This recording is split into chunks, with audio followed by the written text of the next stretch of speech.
부모님을 즐겁게 하라는 제목으로 말씀을 나누기를 원합니다.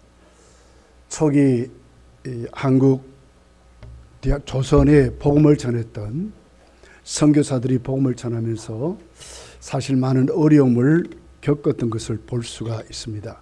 왜냐하면 그 당시 조선은 철저히 유교적인 나라이기 때문에 그렇습니다.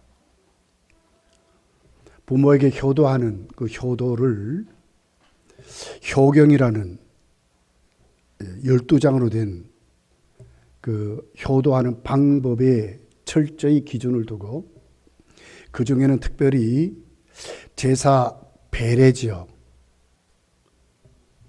제사를 지내면서 절을 하면서 그 조상을 섬긴다고 하는 효의 정신을 그 부모 공경의 아주 중요한 모토로 그렇게 했어요. 그러면서 그 효경을 보면 우주의 진리라든지 이 세상에 살아가는 인간의 도리라든지 윤리라든지 또 우리 살아가는 모든 경제적인 삶이라든지 교육 학벌이라든지 또 아주 경건한 선한 삶 모든 근원이 효도에서 온다는 거예요. 조상을 어떻게 잘 섬기느냐에 따라서 이것이 바로 근본이요, 시작이요, 마지막 인생이 죽음으로 승화되는 과정으로 그렇게 설명했어요. 그러다 보니까 기독교 복음과 부딪히는 것입니다. 기독교는 결국 조상에게 죽은 조상을 섬기지 않도록 특별히 그 제사를 지내면서 배례하는 절하는 것은 철저히 우상숭배, 귀신에게 하는 것이라 이렇게 가르치니까 복음이 처음으로 적용되는 그때부터 부딪히는 거예요. 많은 갈등이 있었습니다. 기독교의 효도와 우리가 일반적으로 상식적으로 생각하는 유교적인 바탕을 가진 효도와 무슨 차이가 있습니까? 부모를 잘 섬겨라, 공경하라, 순종하라는 건 같은 말이죠. 그러나 그 안에는 시작부터 근본이 다른 것을 보게 됩니다. 유교의 효도는 철저히 인간 중심입니다.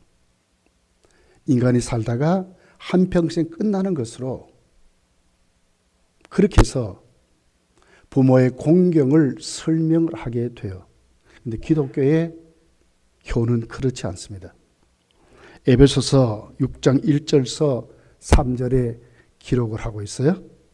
자녀들아 주 안에서 너희 부모를 순종하라. 이것이 옳으니라. 내 아버지와 어머니를 공경하라. 이것은 약속 있는 첫 계명이니 이로써 네가 잘되고 땅에서 장수하리라. 주 안에서 하는 것을 시작하는 거예요. 단순히 인간의 도리를 넘어서 주 안에서 시작부터 하나님으로부터 시작하는 거예요. 부모에게 순종하는 것이 하나님께 순종하는 것 같다는 것을 지금 말하는 거예요. 이건 단순 윤리와 도덕의 차원이 아니에요. 구원의 차원이에요. 생명의 차원이에요. 전혀 다른 효도입니다. 철저히 인간 중심의 효는 유한하지요. 그렇지만 성경이 말하는 효도는 무한한 것입니다.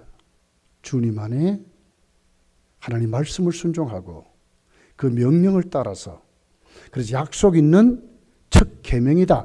계명이라고 말하는 겁니다. 하나님께 순종하는 자인가 아닌가, 너가 신앙이 있느냐 아니냐를 묻고 있는 거예요. 다르지 않습니까? 다른 것입니다. 여러분 요셉을 보십시오. 그는 부자 아버지 밑에 태어났지만 형들의 시기를 받아서 애굽으로 팔려가 종이 됩니다. 하나님 은혜로 애굽의 총리가 되지요. 그런 다음에 요셉이 뭐 합니까?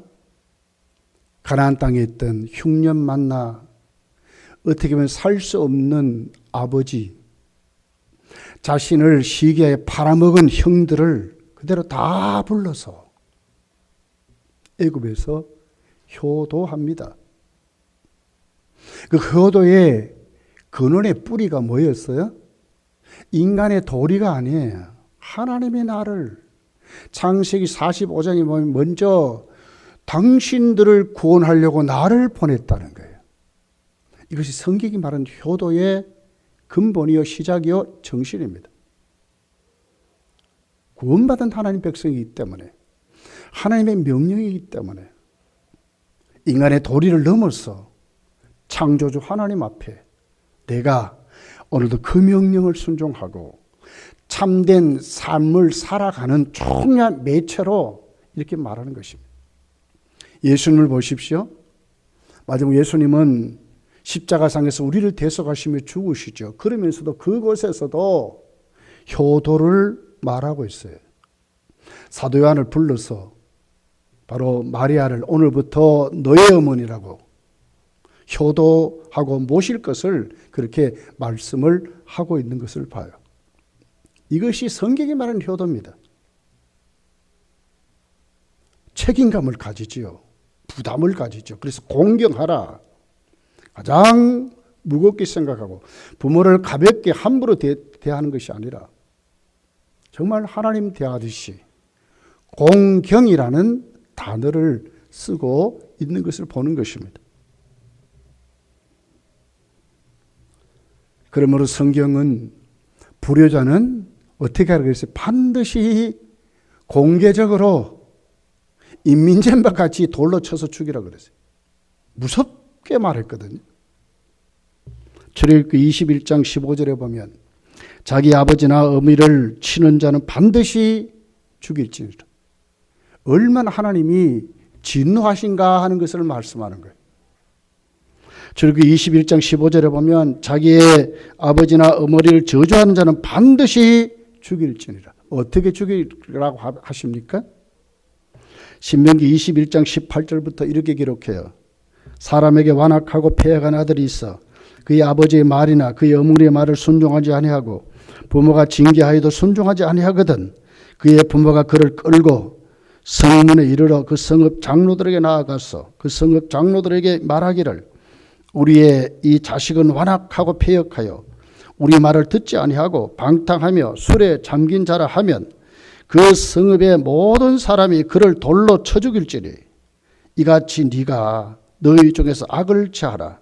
그리하면 온 이스라엘이 듣고 두려워하리라. 공개적으로 너희 무리 가운데 악을 제하는 것으로 말을 했어요. 얼마나 하나님께 무섭게 다루는가를. 그러니까 신앙적인 문제입니다. 하나님과의 관계의 문제입니다. 그래서 기독교 교훈은 우리가 일반적으로 생각하는 날 낳아주시고 날 길러주시고 이런 차원이 아니에요. 훨씬 더 중하고 훨씬 더 무겁고 훨씬 더 참으로 하나님 앞에 너가 어떤 사람인가를 묻는 것으로 성경적인 효도를 이렇게 말씀을 하고 있습니다. 그렇다면 오늘 본문이 효도가 뭐냐 하는 것을 말하는 거예요. 효도가 뭡니까? 자, 15절에 이렇게 기록합니다. 내 아들아 만일 네 마음이 지혜로우면 곧 내 마음이 즐겁겠고 만일 네 입술이 정직을 말하면 내 속이 유쾌하리라. 기독교 효는 뭡니까? 오늘 본문이 부모를 즐겁게 해드리는 것, 부모를 기쁘게 해드리는 것 이렇게 말씀하고 있습니다. 그 부모를 기쁘게 해드리고 즐겁게 해드리는 방법이 뭡니까? 오늘 15절 16절은 확실히 구체적으로 말을 했어요. 네 마음이 지혜로우면 곧 내 마음이 즐겁겠고 누가요? 자녀가 그 마음이 지혜로우면 부모가 즐겁다는 거예요. 네가 정직을 말하면 부모의 속이 유쾌해진다는 거예요. 기쁨으로 충만해진다고 말씀하는 거예요. 효는, 기독교 효는 이런 것입니다. 그런데 여러분, 오늘 여기서 말하는 네 마음이 지혜로우면, 이 지혜는요 세상적인 지혜를 말하는 것이 아닙니다. 우리 잘못 착각해서 세상을 지혜롭게 좋은 가치관을 가지고 좋은 처세서를 가지고 아주 세상을 지혜롭게 잘 구분하면서 살아가는 철저히 인간 중심의 어떤 판단력, 통찰력을 말하는 게 아니에요. 처세수를 말하는 게 아닙니다. 윤리와 도덕의 차원을 말하는 게 아니에요. 왜 그렇습니까? 세상적인 지혜는 문제가 아주 심각합니다. 무엇이 문제입니까? 다 세상적인 지혜로 다 가져도 문제는 영적인 것을 해결할 수 없다는 거예요. 참 지혜가 아니지요. 가짜 지혜지요. 고린도전서 1장 20절 21절에 이렇게 말합니다. 지혜 있는 자가 어디 있느냐? 선비가 어디 있느냐? 이 세대의 변론가가 어디 있느냐? 하나님께서 이 세상의 지혜를 미련하게 한 것이 아니냐? 하나님의 지혜에 있어서는 이 세상이 자기 지혜로 하나님을 알지 못하므로 하나님께서는 전도에 미련한 것으로 믿는 자들을 구원하시기를 기뻐하셨도다. 세상 지혜는 뭐가 문제입니까? 하나님을 알지 못하는 데 문제 있습니다. 세상의 지혜로는 어떤 방법으로도 구원받을 수 없기 때문에 문제가 있습니다. 그러니까 가짜 지혜입니다. 어떻게 전도에 미련한 것으로 생명이 영원하도록 구원을 받느냐? 세상적인 지혜로는 이해가 안 되고 믿을 수 없는 것입니다.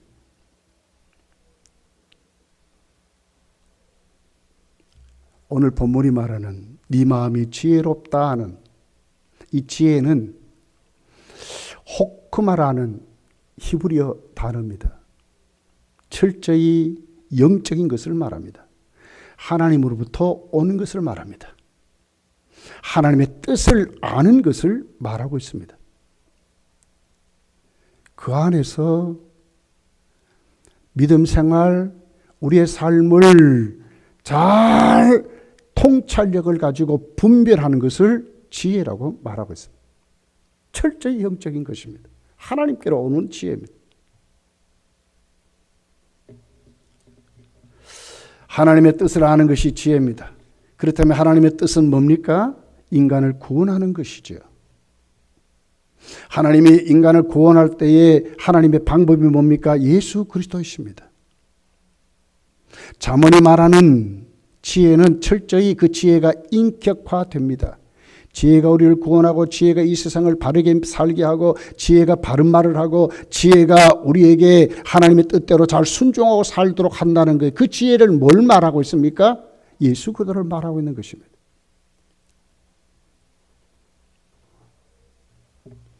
지혜라는 단어가 잠언에 41번이 사용됐어요. 그러면서 오늘 본문이 지혜로우면 하는 말은 호크마라는 말이 아니고 하캄이란 말입니다. 호크마인 그 지혜가 나에게 적용된 삶, 그 말이거든요. 이게 뭡니까? 하나님으로 오늘 또 예수 그리스도를 통해서 내 삶이 믿음으로 살아가는 것, 그리스도와 함께 동행하는 것, 구원받은 백성으로의 삶이 분명한 삶을 사는 것이 부모를 기쁘게 한다고 말하는 것입니다. 믿음과 결별한, 믿음과 관계하지 않는 것은 하나님의 지혜가 아닙니다. 그 세상적인 지혜입니다. 인간의 지혜입니다. 문제 있다 그랬어요? 가짜라 그랬어요? 헛되고 헛된 것만 남기는 것이지요. 잘못하면 속는 것입니다. 그래서 어문을 보면 이 지혜로운 말다 하는 말은 맛보다 그 말이거든요. 맛보다 음미하다 그 말이에요. 하나님으로 주어진 구원의 감격으로 내 삶이 적용되어서 그 삶을 살아가면서 하나님과 동행하는 삶, 이것이 지혜롭다 하는 말입니다. 얼마나 여러분 세상의 삶이 다양합니까? 얼마나 많은 사람들이 각자 나름대로 갖고 있는 처세술이 능합니까? 그러나 우리는 그런 지혜가 아니라는 거예요. 진짜 부모에게 효도하는, 믿음의 부모에게 효도하는 그 방법이 뭐라고요? 지혜로우면 부모가 기뻐한대. 그 지혜는 바로 믿음의 사람만이 갖고 있을 수 있는 것입니다. 믿음의 부모는요, 자녀가 진짜로 믿음 생활 잘하면요, 정말 기뻐해요. 감사해요. 예. 이것이 부모의 마음이지요. 이게 효도라고 지금 성경이 우리에게 말하는 거예요.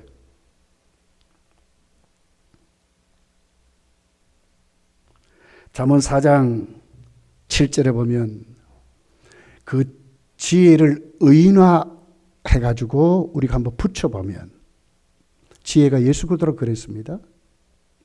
하나님 자신을 지금 말하는 거예요. 구원시키는 하나님. 그래서 예수 그리스도를 한번 붙여봐서 제가 한번 읽어볼게요. 자, 잠언 4장 7절에서 9절에 있는 말씀이에요. 그 하면 예수 그리스도를 말하잖아요. 지혜가 하면 예수 그리스도가 그 말 아닙니까? 제일이니 지혜를 예수 그리스도를 얻으라. 네가 얻는 모든 것을 가지고 명철을 얻을지니라. 그 예수 그리스도를 높이라. 그를 높이라. 예수 그리스도를 높이라. 그리하면 그가 예수 그리스도가 너를 높이 들리라. 만일 그를 예수 그리스도를 품으면 그가 예수 그리스도가 너를 영화롭게 하리라. 그가 예수 그리스도가 아름다운 관을 네 머리에 두겠고 영화로운 면류관을 네게 주리라 하셨느니라. 이것이 성경이 말한 지혜입니다, 여러분. 좋은 처세술이 아니라니까요. 반딱반딱하는 인간이 갖고 있는 이런 지혜가 아니에요. 본능이 아니에요. 하나님 주신 지혜는 예수 그리스도가 우리를 구원하시고 예수 그리스도가 우리를 일으키시고 예수 그리스도를 통해서 내 삶이 분명해지는 것, 회복되는 이것을 성경이 말하는 지혜라고 이렇게 말하고 있는 것입니다. 사도 바울은 이렇게 기록을 해요. 고린도전서 1장 24절 25절에 보면 이렇게 기록합니다. 오직 부르심을 받는 자들에게는 유대인이나 헬라인이나 그리스도는 하나님의 능력이요 하나님의 지혜노라. 누가요? 그리스도가. 하나님의 어리석음이 사람보다 지혜롭고 하나님의 약하심이 사람보다 강하니라. 누가 하나님의 지혜라고 해요? 그리스도가. 사도 바울은 이렇게 구체적으로 말한 거예요. 그러니까 목숨 걸고 생명을 내 던지고 선교하고 전도한 것입니다. 복음 전하는 사람이 된 것입니다. 사도 바울은 예수님을 아는 지식이 가장 고상하대요. 그러니 끝까지 그거 붙잡으려고 자기가 쫓아간대요. 자기에게는 그렇게 인간적인 육체적인 수많은 이력들을 다 배설물을 여긴다 이렇게 말했어요. 빌립보서 3장 7절 보니까 그러나 무엇이든지 내게 유익하던 것을 내가 그리스도를 위하여 다 해로 여길 뿐대로. 자기 유익된 거 다 해로 여긴데 누가 여러분 이렇게 하겠습니까? 또한 모든 것을 해로 여기면 그리스도를 얻고 그리스도를 얻는 것 때문에 이런다는 거예요. 그 안에서 발견되려 함이니 내가 가진 의는 율법에서 난 것이 아니요 오직 그리스도를 믿음으로 말미암은 것이니 그 믿음으로 하나님께로부터 난 의라고 그랬어요. 지혜로우면, 너가 지혜로우면, 자녀가 지혜로우면, 하나님의 지혜를 가지고 살면 부모가 기뻐한다는 거예요. 물론 불신 부모는 안 그렇겠지만 믿음의 부모는 진짜 기뻐한다는 거예요.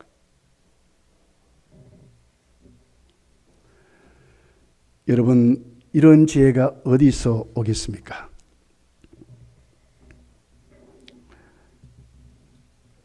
오늘 본문 17절, 18절을 보면 하나님을 경외함으로 온다 그랬어요. 네 마음으로 죄인의 형통을 부러워하지 말고 항상 여호와를 경외하라. 정령이 네 장래가 있겠고 네 소망이 끊어지지 아니하리라. 하나님을 경외할 때. 잠언 2장 6절에 보니까 대적 여호와는 지혜를 주시며 지식과 명철을 그 입에서 내심이며, 잠언 9장 10절에 보니까 여호와를 경외하는 것이 지혜의 근본이요 거룩한 자를 아는 것이 명철이니라 그랬어요. 경외란 말이 뭡니까? 하나님은 하나님답게 높여드리는 것을 경외라 합니다. 두렵고 떨림으로 그분을 섬기는 것을 경외라고 합니다. 우리 정말 하나님 앞에 우리의 모습을 내려놓고 구원받은 하나님 백성이 예수 그리스도를 통해서 하나님을 두렵고 떨림으로 바른 믿음을 가지고 하나님을 하나님답게 섬기면 누가 기뻐한다고요? 부모가 기뻐한다. 부모가.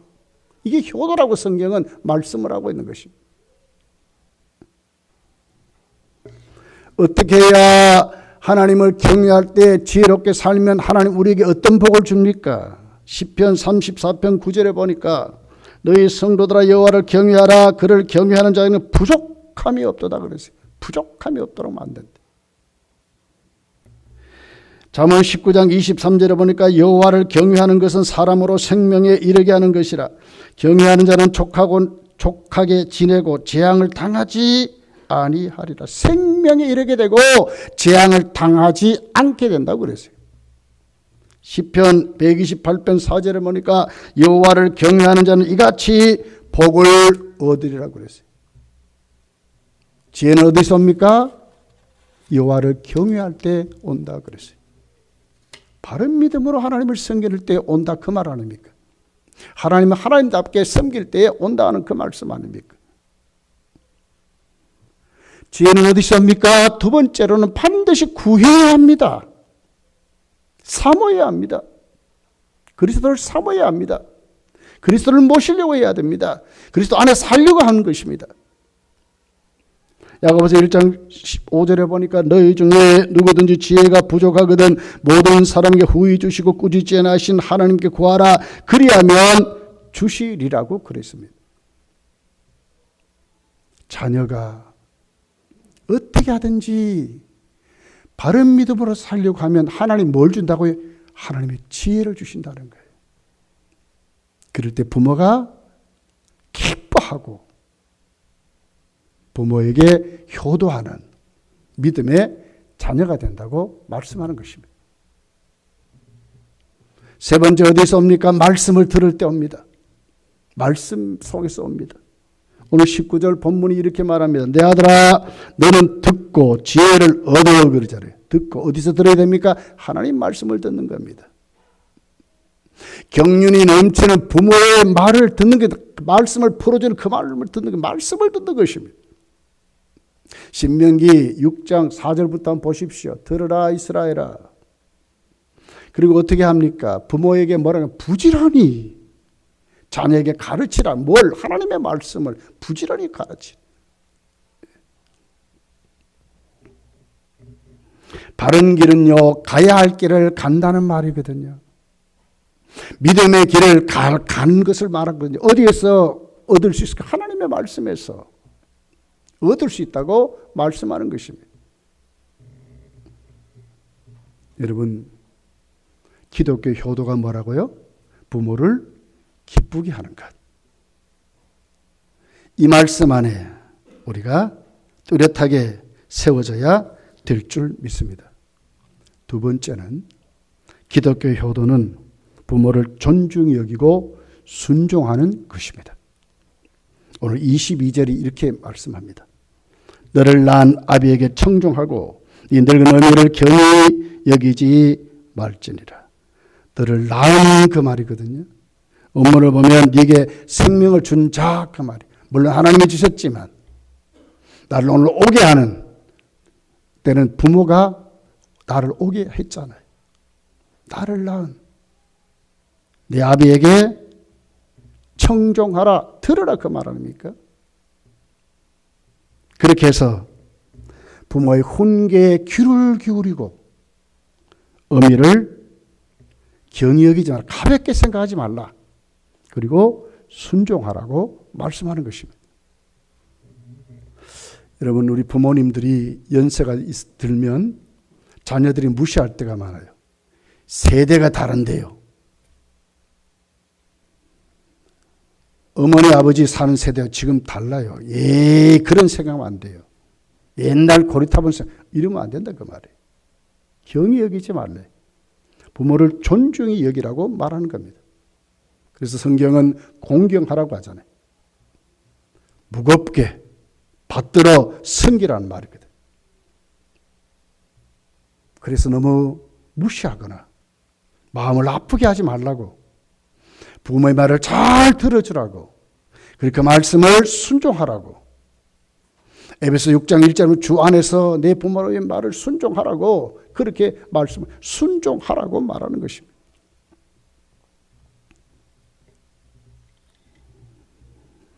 여러분, 우리가 부모의 말을 순종하고 정말 받들어 섬기는, 공경하게 되면 얼마나 부모의 자존감이 높아지겠어요. 어디 가도 자랑스러울 것입니다. 부모는 뒤가 든든할 것입니다. 그래도 내가 보람이 있구나. 내가 아들 농사 잘 지었구나. 내가 딸 농사 잘 지었구나. 이렇게 될 거 아닙니까? 얼마나 부모가 기뻐하겠어요. 얼마나 그 속이 유쾌해지겠어요. 그렇게 해서 기독교의 효는 부모를 부모답게 존중히 여기고 그 말을 듣고 순종하는데 기독교는 효도를 말하고 있는 것입니다.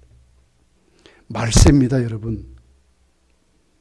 왜 부모의 말을 듣지 않고 거역하느냐? 하나님을 잃어버리고 하나님이 없는 자들이 한대요.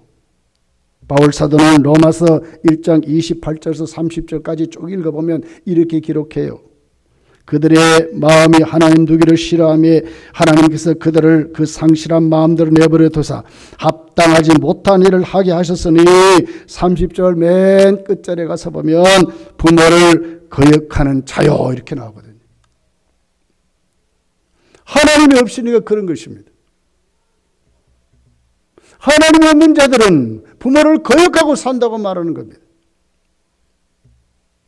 부모를 왜 근심시킵니까? 왜 부모를 걱정시킵니까? 야, 내가 자식 농사 잘못 지었어. 왜 이렇게 한탄하도록 만듭니까? 왜 그렇습니까? 하나님이 없는 자식들이 그런 짓들을 하고 있다고 말하는 것입니다.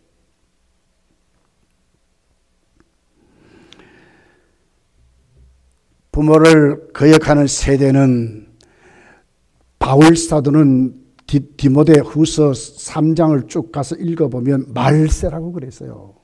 이런 것은 말세래. 마지막 망하는 세대 그 말 아닙니까? 종말을 말하고 있는 거예요. 디모데서 3장 1절 2절이 이렇게 말합니다. 너는 이것을 알라. 말세에 고통하는 때가 이르리니. 사람들이 고통한다는 거예요. 사람들이 자기를 사랑하며 돈을 사랑하며 자랑하며 교만하며 비방하며 부모를 거역하며 감사하지 아니하며 거룩하지 아니한데 목적이 바뀌었어요. 가치가 바뀌어버렸어요. 존중이 여기는 대상이 바뀌어버렸어요. 관심이 바뀌어버렸어요. 어디로 가버렸습니까? 철저히 자기 중심으로 자기를 사랑하고 돈을 사랑하고 자신을 자랑하고 교만해지니까 부모를 거역하는 거예요. 부모를 경히 여기는 거예요. 나에게도 아무것도 도움이 안 되니까 이제는. 빨아먹을 거 다 빨아먹고 이제는 아무 도움이 안 되니까.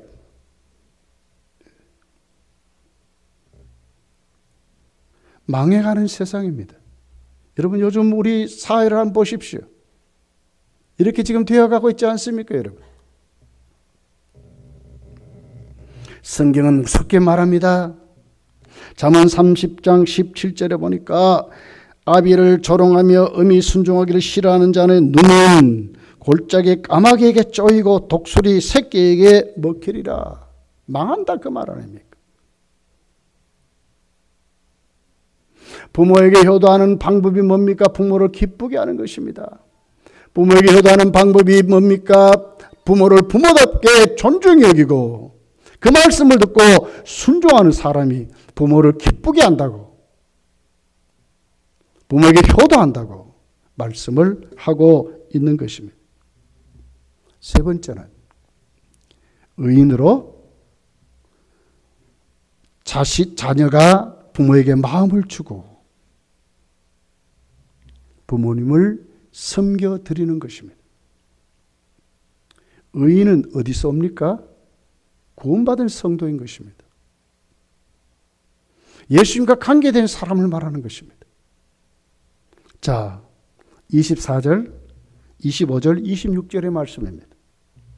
의인의 아비는 크게 즐거울 것이요 지혜로운 자식을 낳은 자는 그로 말미암아 즐거울 것이니라. 네 어미를 즐겁게 하며 너를 낳은 어미를 기쁘게 하라. 내 아들아 네 마음을 주며 내게 주며 네 눈으로 내 길을 즐거워할지어다. 의인의 아비는 크게 즐겁게 된다. 지혜로운 자식을 낳는 자는 그로 말미암아 즐겁게 된다. 지혜로운 자, 의인은 어디서 옵니까? 예수를 믿음으로 오는 것입니다. 구원받은 백성의 삶을 말하는 것입니다. 진짜 효도는 예수 잘 믿는 것입니다. 자녀가. 그리고 하나님이 주신 구원받은 삶을 확실히 살아가는 것입니다.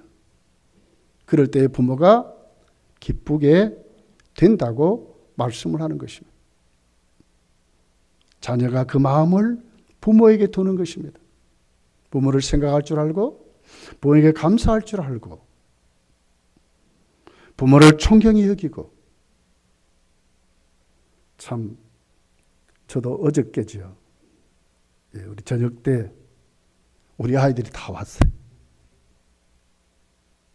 그런데 며느리 분이 참 좋긴 좋읍니다.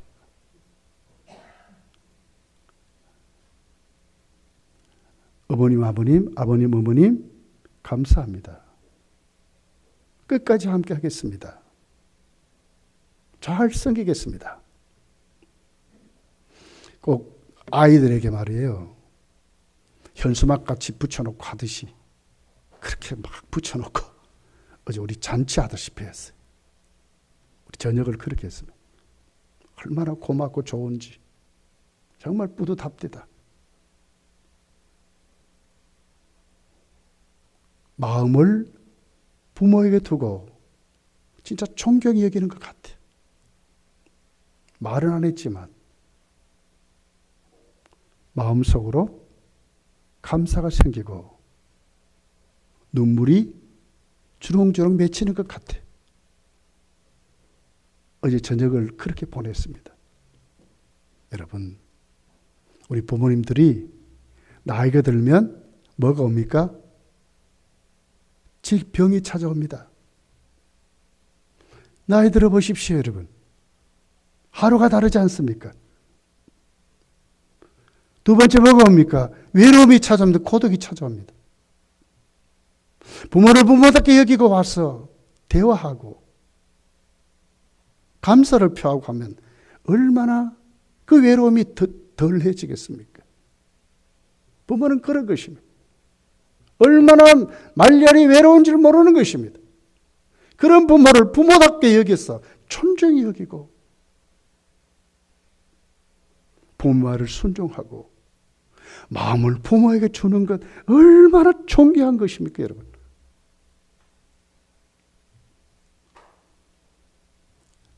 사실요, 젊은이들보다도요, 연세 많고 그런 우리 부모님들이 사실 육신적으로도 배도 잘 고파요. 잘 고파.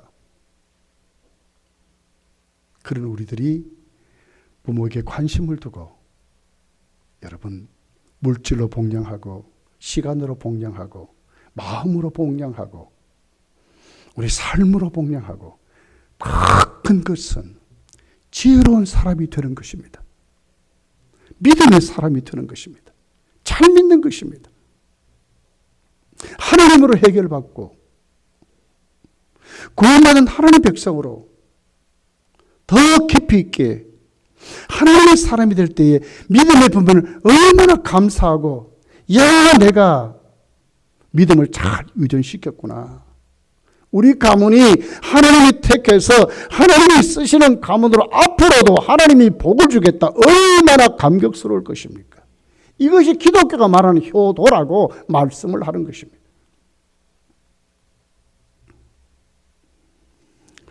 요한 3서 1장 4절은 이렇게 기록합니다. 내가 내 자녀들이 진리 안에 생한담을 듣는 것보다 더 기쁜 일이 없도다 그랬어요. 진리 안에 생하는 것보다도 더 기쁜 일이 없대요. 부모가 뭘 바라겠습니까, 여러분? 신앙이 없는 부모 말고요. 믿음으로 살려고 하는 부모가 자녀에게 뭘 바라겠습니까? 몇 년, 아니 몇십 년, 아니 얼마 남지 않은 생애에 진짜 그 자녀에게 뭘 바라겠습니까? 세상적인 성공입니까? 그렇지 않을 것입니다. 진짜 믿음의 부모는 그 자녀가 하나님이 계획하신 대로 하나님의 지혜인 하나님의 뜻을 똑바로 알고 그 지혜의 본질인 예수 그리스도를 통해서 이 땅에 구원받은 백성으로 섬기며 순종하고 사는 것입니다. 믿음으로 사는 것입니다. 하나님 나라의 멤버로 사는 것, 얼마나 부모가 그 뜻을 펼쳐서 야 내가 바르게 했구나 하는 것으로 얼마나 뿌듯하고 감격스러울 것입니까? 여러분, 마지막 때입니다. 부모를 거역하는 시대가 왔습니다. 이제 우리는 참 우리 자녀들은 하나님 앞에 우리 모습을 내려놓고 부모를 기쁘게 해드리는 그런 믿음으로 여러분의 자녀를 키우시고 여러분 다 그 자리로 돌아가시기를 예수님 축복합니다. 기도하겠습니다.